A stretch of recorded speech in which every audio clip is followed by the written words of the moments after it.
Hello, my name is Kai, and today we're going to be talking about the Liverpool versus Milan game that's going to be taking place at the Kai Tech Stadium. I'm mainly just going to be focusing on the pre-analysis as to what we could expect to see, the players, that sort of thing, even about what we could expect from AC Milan. Now, before I get into it, it'd be great if you could like the video, comment down below, subscribe to the channel, and follow me on Twitter. But let's go ahead and get right into the analysis. So to begin, this is our entire 30-man squad. It was initially a 29-man squad, but of course we have added Hugo Ekitike, who joined the squad yesterday, and we're starting to see some photos of him in preseason now. So this is the entire squad. Currently, I have Lucas Stevenson as a center back because we obviously don't have a lot of options currently at center back, so I think that's probably our best bet. But this is essentially the squad. Now, what I'm going to immediately do is strip down to who I think is going to probably start in this game. So let's pull Hugo out. I think there's a chance Hugo plays, but I doubt that he starts. Don't think it's going to be Rio. Actually, could be Rio.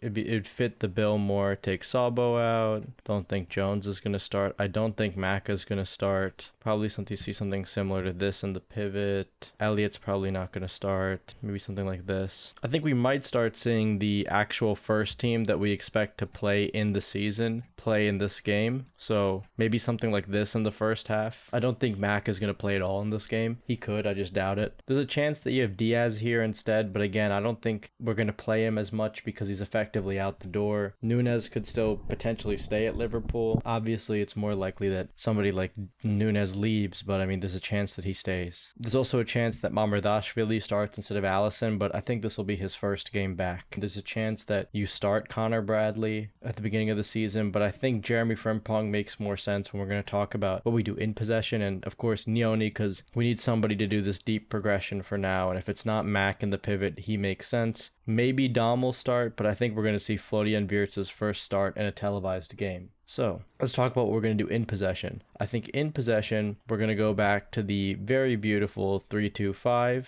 something like this, where these two players interchange, Nunes finds his way into the different channels, and you have a connected pivot with what I've said before is Kerkez goes here at some point, and then eventually makes his way here or here or here. Because like I keep saying with the build-up, I think we're going 3-2-5 in the first stage of progression to a 2-3-5 to a 2-2-6. But it'll be important to see this game because it's the first game of football where we're playing a actually good team that's not in the championship because we've played Preston and Stoke. So it'll be curious to see if we are going to see 6 at the end or if that's overcommitting. We'll see what Arne actually wants in his defensive structure. Again, you can't really tell much about personnel. We're still going to have incomings and outgoings. We still could have someone like Isak or Rodrigo join. Could still see additions in defense or midfield. We're not sure, but we can see structure and how we intend to defend, how we intend to press against good teams. And I'm also curious to see how we press against an actual back three, like a strong team's back three. Because, I mean, there are certain teams in the Prem that are going to have that. Milan's like a unique opportunity to play against a back three in preseason because they played a back three against Arsenal. I mean, they could adjust. There's a chance, but I think it's possible, especially with their new coach being Allegri, that we will see them in a back three. So it's entirely possible. Now, I expect to see more of Rio this game on the left wing, primarily because you could start Gakpo here, but I just have been seeing the trend that Rio is starting all of these games, that Arne wants to keep seeing more from him. Similarly with Trey, I think Arne is still trying to see more, but I think we need to start getting the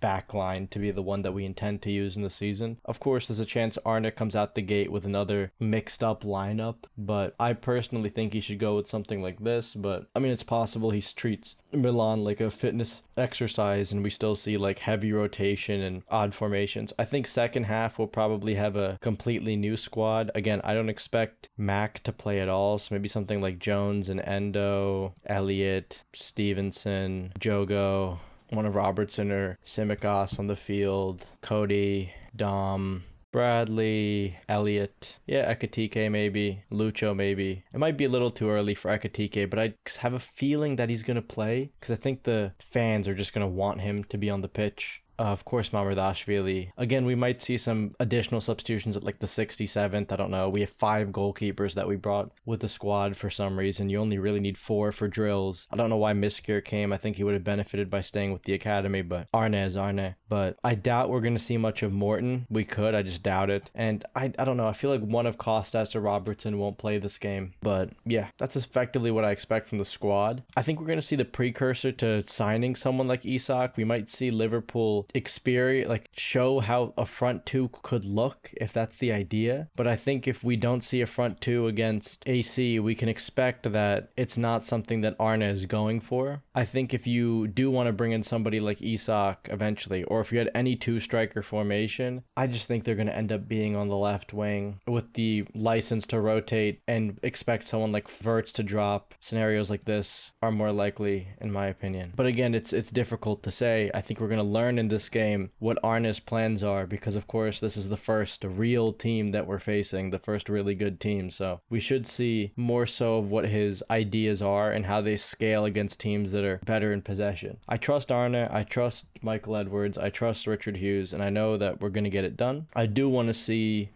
if we're against a team like this, right, I expect our defense to be really free. So it should potentially be easier for us to defend against a 3-5-2, in my opinion, because we put a lot of pressure on the last line. So I do expect us to do well against AC Milan. I also don't really rate Allegri that highly anymore. I think his ship has sailed. I think the return to Juve was really a bad move for him. So yeah, I do expect this team to struggle, but they are going to be rigid defensively. So it'll be good to see how we can unlock a potentially low block in AC Milan. And if all of our magicians that we signed for build-up, like the likes of a Florian Wirtz or an Ekatike dropping in, and Salah's adapted role, and Frimpong stretching, we'll actually get to see the extent of these ideas and how we do against these types of teams. So I'm very curious to see if the system works, what tweaks there are, if there are variations in big games. Maybe you have a Szoboszlai and a Wirtz in the starting 11 against these types of games. Maybe we're worried about how physical their midfield could be. But ultimately, we'll just learn